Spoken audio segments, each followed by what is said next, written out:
Guys, oh, ang ganda ng talong, oh. Ang dami niyang bunga. Ito po yung ginagamitan ng organic Granumus Plus and Foliar. Ayan, guys. Oh, 'di ba?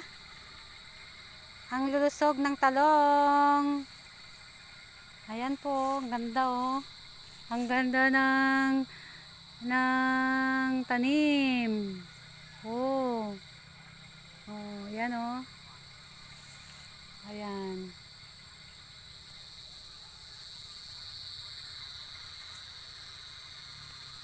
Guys, ito na yung yung ampalaya na namamatay na siya, pero tignan nyo, nabubuhay na siya dahil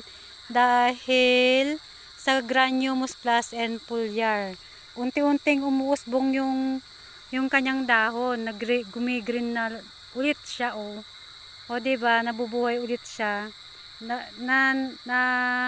Yung dahon niya is tingnan mo, umuusbong ulit yung dahon niya, tumutubo. Ayan, nagpapalit siya ng leaves. Ayan, kasi medyo, oh, diba?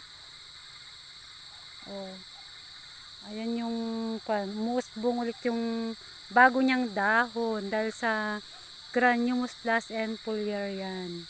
Ayan, oh, nagpapanibago siya ng usbong. Ayan, guys, oh. Oh. Ayan, oh. Hindi siya makakuan at medyo madilim-dilim na. Ayan, oh.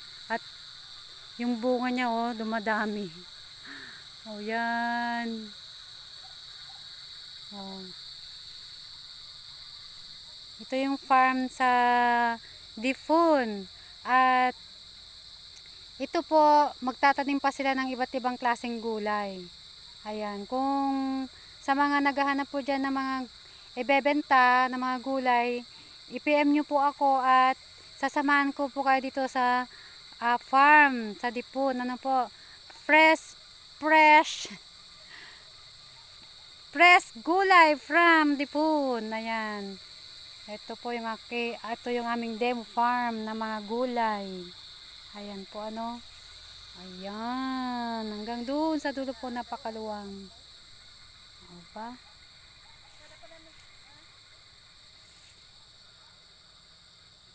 Ayan po yung may-ari ng farm, si Sir Desiderio, ano? Desiderio Bayang. Desiderio Bayang, yung may-ari ng farm po dito po sa Rizal, na gumagamit po ng ating Granumus Plus and Grand Foliar at